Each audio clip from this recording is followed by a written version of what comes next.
Hai, welcome back to my channel Align with Tiara. Hari ini aku bakal ngobrol santai sama teman lama aku, Arnin. Hai. Hai, Nah, kayaknya Arnin udah siapin banyak pertanyaan nih tentang segala macam ya, Nin ya. betul. Oke, bisa dimulai mungkin pertanyaannya. Oke, kita mulai dulu yang santai-santai. Pengen tahu bulan ini menurut Mbak Tiara tuh apa sih yang orang-orang butuh tahu? Oke, bulan ini tuh masuk ke 1 April ya. Memang. 1 Mei. Gak apa. Oke. Oke.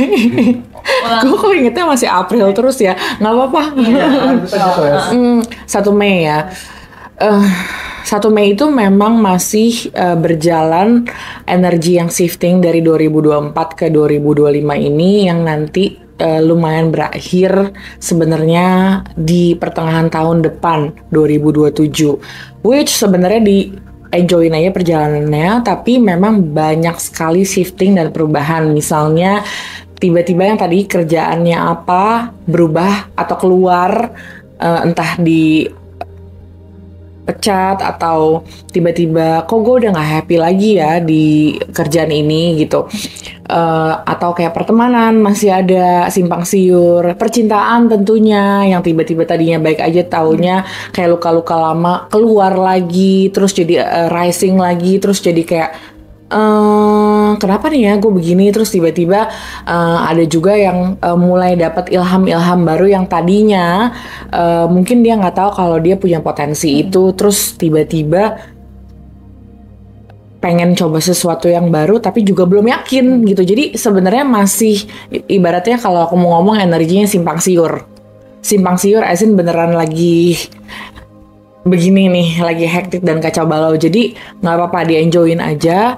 Terus kalau tiba-tiba keluar ilham atau interest sama sesuatu hal yang udah lama kamu lupa, terus muncul lagi, jangan lupa dicatat sama di journal karena itu penting banget. Itu kayak divine message for you to really dig more about it.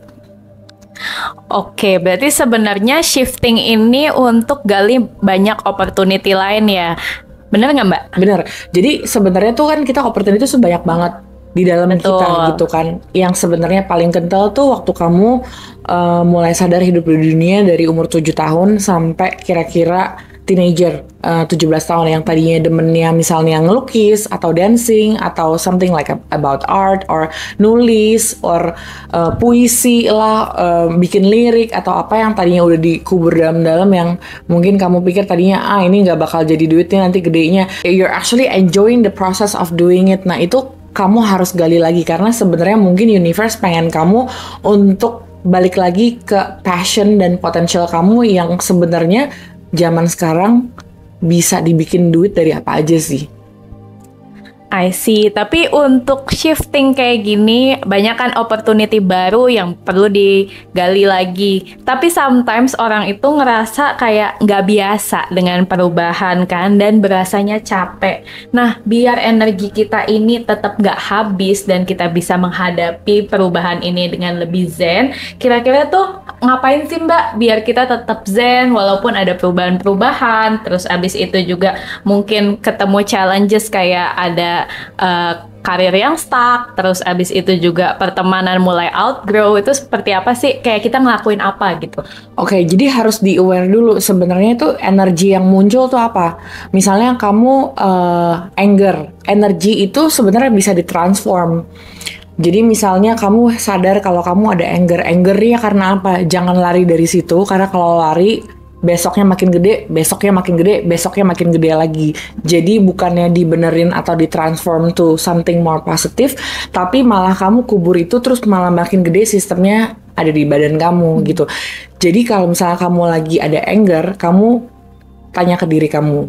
Nafas dulu yang pasti. Kenapa nafas? Karena supaya bisa connect ke hati. Kenapa harus connect ke hati? Karena itu jawaban sesungguhnya. Karena kalau misalnya di sini angernya di sini-sini itu tuh semua yang ada di sini tuh rata-rata dari belief system yang tumbuh dari 0 sampai 14 tahun atau sosial media atau belief system orang lain, contohnya mungkin orang tua, keluarga, teman-teman, sekolah dan sosial media yang menurut mereka baiknya gini. Padahal sebenarnya yang paling baik buat kamu itu kamu doang yang tahu.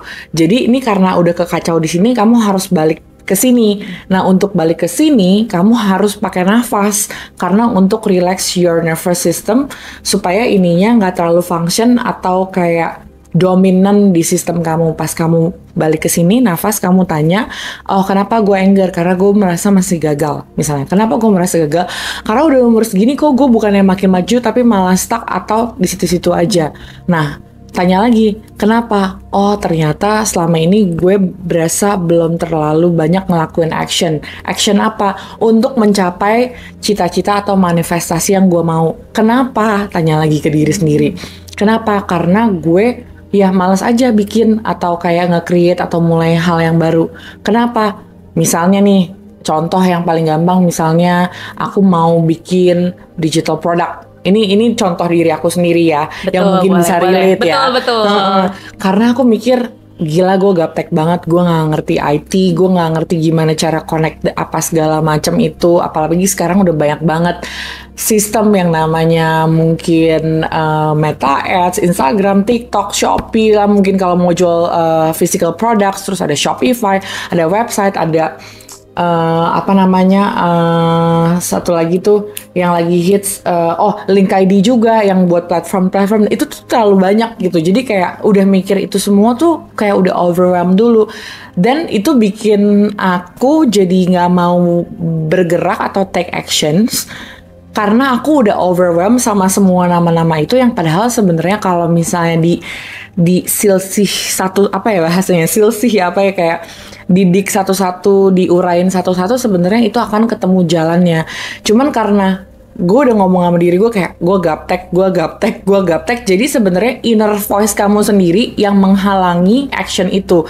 Nah karena inner voice kamu cuman gara-gara kamu bilang gue gaptek, jadi kamu bikin malas ngapa-ngapain karena menurut kamu nggak bisa. Padahal sebenarnya sekarang udah bisa nanya ke orang-orang atau ChatGPT misalnya kayak gitu. Kalau kamu nggak take action, lama-lama itu mendem di sistem kamu yang kamu berasa you need to do something but you don't wanna do it because you think you're gaptek, just as simple as that. Lama-lama numpuk di sini, itu yang bikin jadi anxiety, depressions, and anger, and feeling like stuck. Yang sebenarnya energi tersebut tuh harusnya ditransform contohnya into action. Kalau misalnya itu udah ngalir, itu pasti udah enak banget flowing. Jadi pelan-pelan itu semua yang nimbun di dalam sini itu udah pelan-pelan bisa terurai gitu. Oke, berarti sebenarnya semua jawaban itu sebenarnya udah ada di dalam diri dong ya, Mbak? Kurang lebih. Oke, nah tapi emang benar kan masalah marah yang dipendam, terus abis itu juga mungkin sedih yang dipendam, terus jadi workaholic, atau misalkan dibilang healingnya jalan-jalan tapi pulang suntuk lagi, itu menjadi blockage nggak sih untuk kita lebih maju dengan, tadi kan kita juga lagi dari energy shifting ya di bulan Mei ini sampai tahun depan.